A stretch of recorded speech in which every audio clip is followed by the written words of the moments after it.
again, ladies and gentlemen, Chaos Wolf here, and welcome back to Elite Dangerous.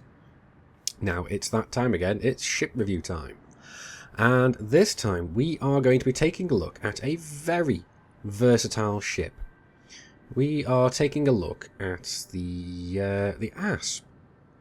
Now, this is a very well-known ship in the Elite universe. This ship is used for pretty much everything from combat to trading to exploring. Like I said, it's a very, very versatile ship. It can do many, many different things. And the different things that it does fairly well. As for exploration, it was, at one point, the pinnacle of exploration ships. And technically it still is, I suppose, although it now shares top spot with the Diamondback Explorer. But anyway, let's let's stop having a look at the externals, even though this ship is very nice to look at. And let's go and have a look at the cockpit. So here we are, and let's have a look around. It's not exactly, it doesn't appear to be a very large cockpit. In fact, it appears to be roughly the same size, about twice the size maybe of the Eagle's cockpit. But that's before you actually consider that we're actually sitting on a platform and there is actually a second seat below us.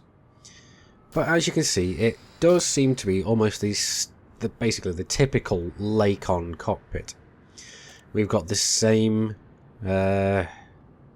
dashboard mount ahead of us, but also we have an absolutely amazing view out of the cockpit. This is one of the best cockpits for view around. The only place we can't actually see is directly below us, and that's because we have a little floor here.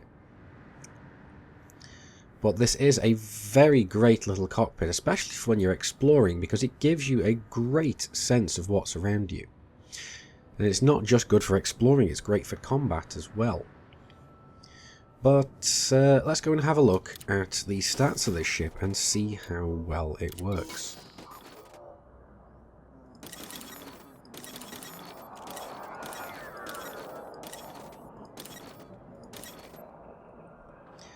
And here we are.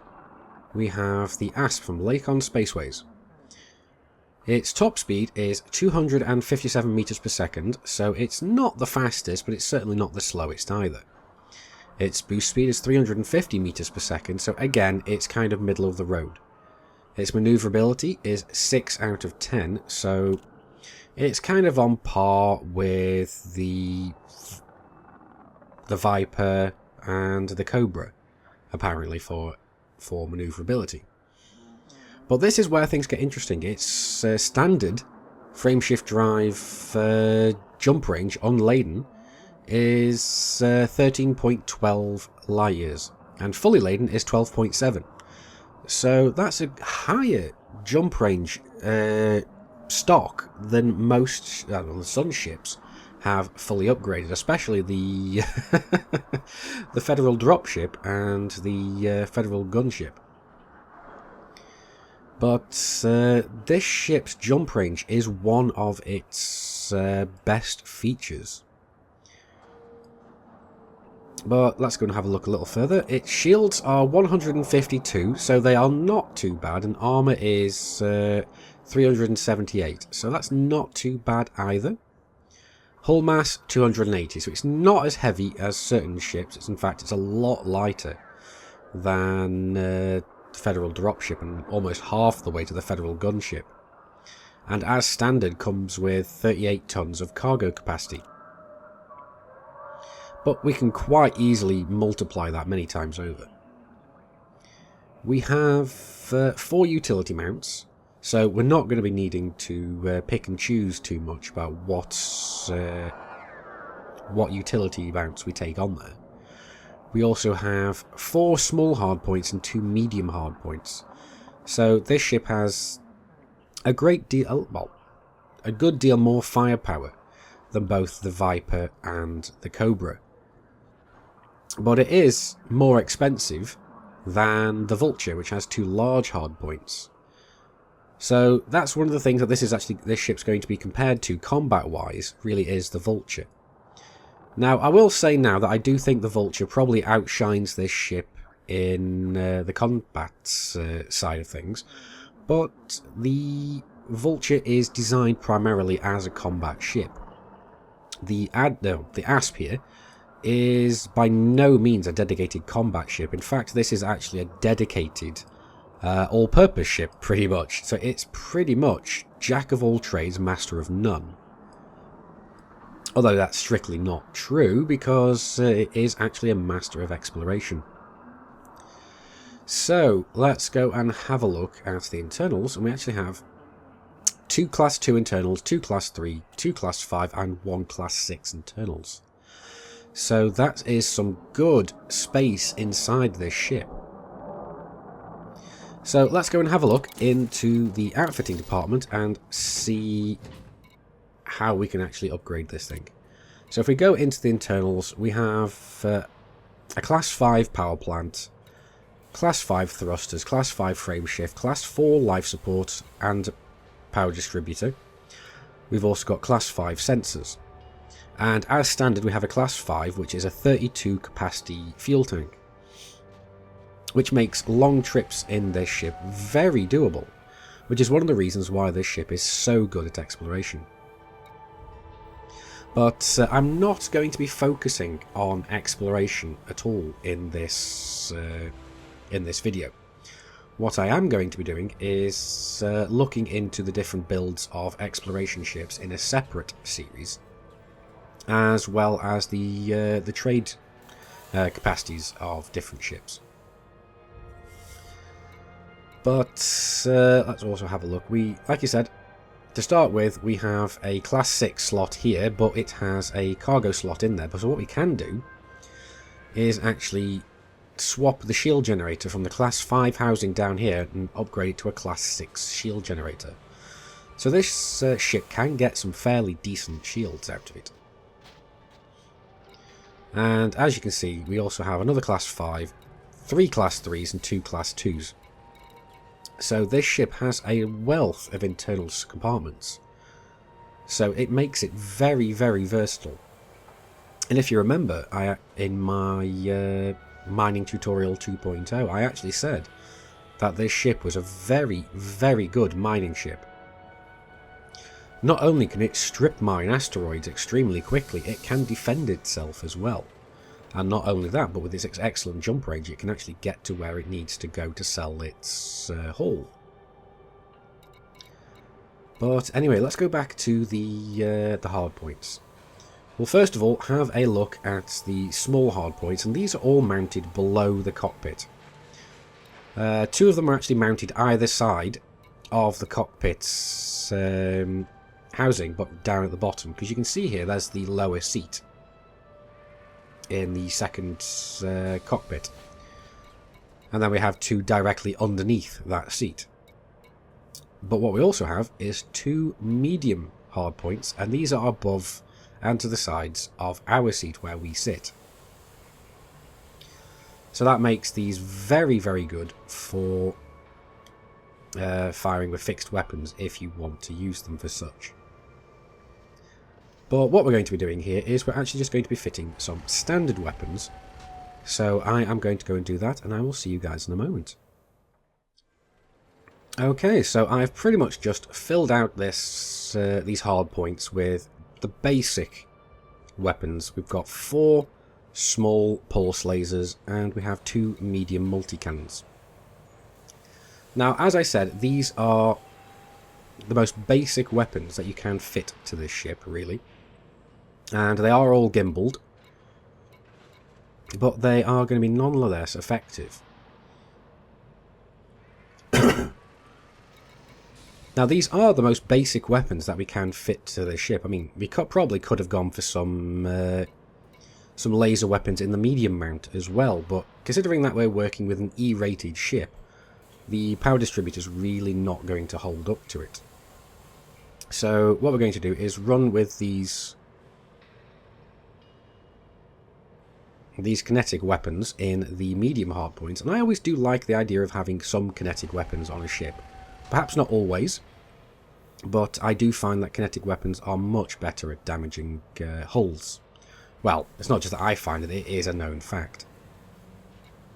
But anyway, everything else is pretty much as standard.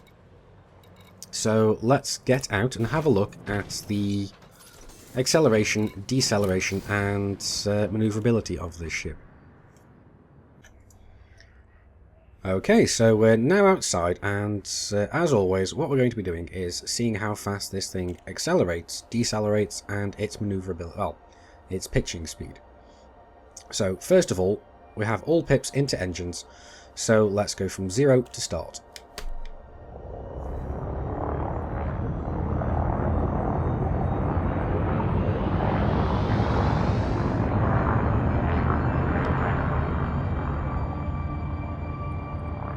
Now, that was fairly quick, but let's go and see how quickly it actually decelerates from full forward to full stop.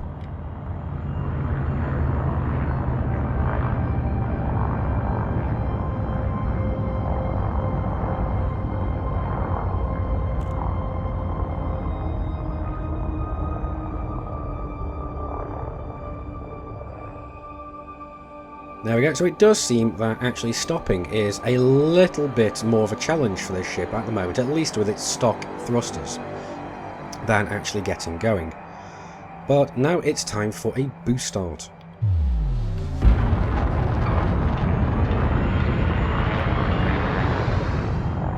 And that gets us pretty much up to our top speed very, very quickly indeed. So let's go and see how fast this thing actually goes from top speed to full boost.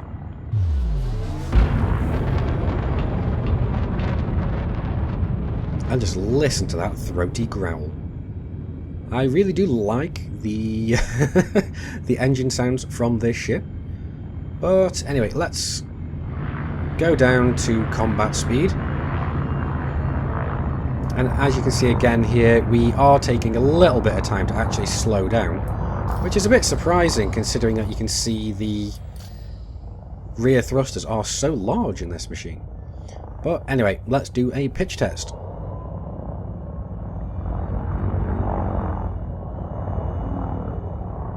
This ship actually does pitch very quickly, I do find. There we go. So anyway, what we're going to go do now is try a boost turn.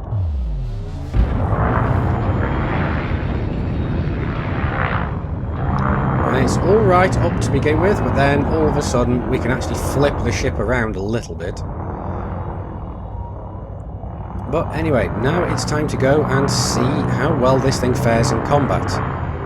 Now, I am certainly not going to be taking this ship, as stock as it is, into a hazardous resource extraction site. So I will be out looking for random thugs and thieves. Here we go, finally got some wanted ships. The first one being this guy here. A wanted eagle. Now let's just see how long he survives. Under attack. Target shields offline.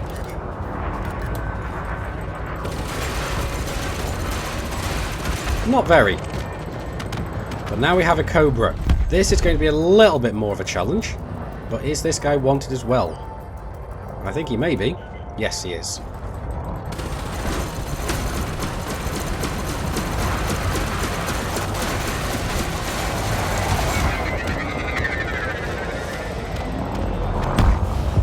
There we go. Destroyed.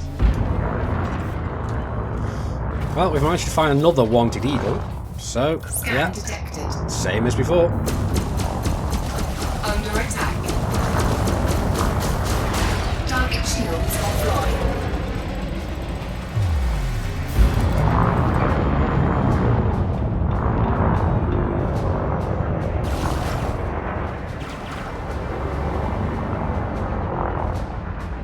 Come back here, you.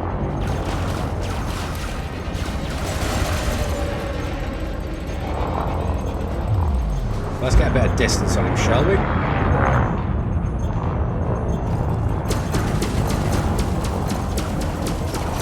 Target shields online. Target shields offline.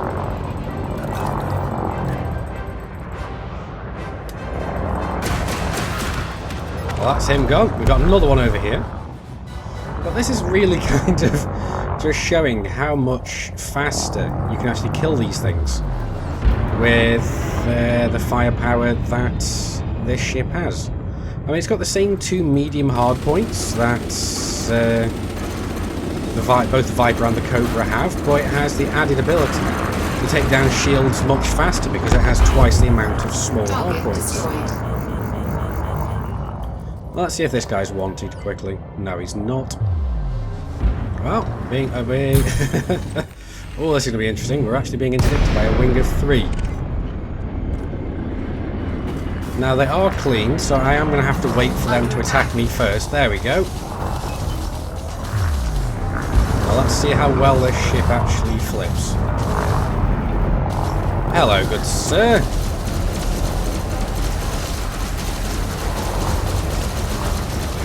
Target shields offline. Taking damage.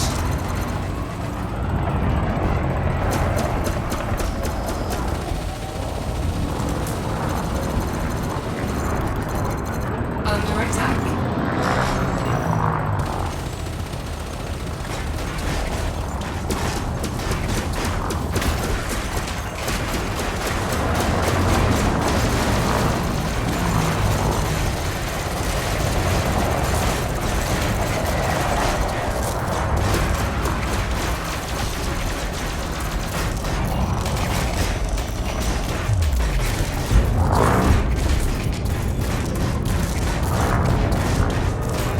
This may very well end badly for us. But the faster we can take these guys out, the faster we can actually stop them actually damaging us. Target shields offline. So the faster we can take them out, the faster we can actually survive this, and the higher chance we have.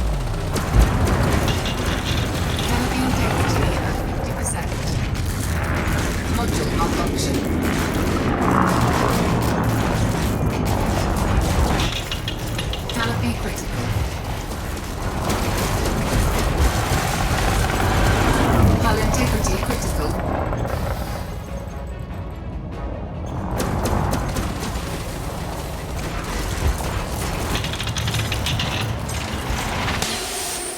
Well, there goes our canopy. And we're going to be dead in a second. Let's see if we can take this guy out. No, we can't. Eject. Well, I was hoping to kind of put this ship through its paces as much as humanly possible, but getting interdicted by a wing of 3 dangerous ships, at least I think they're all dangerous, is a little bit much for a stock ship. Well, we're coming into land now after respawning and flying outside, but it looks like someone's really pissed their station off. But anyway, we've been given landing pad 23, so let's go and find our pad and actually go and set this baby down.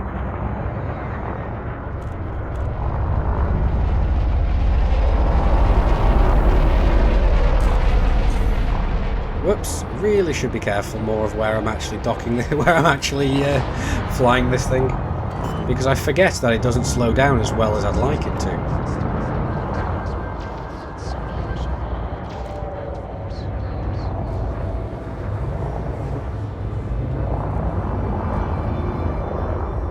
And yet again, this is another one of these ships that just drifts.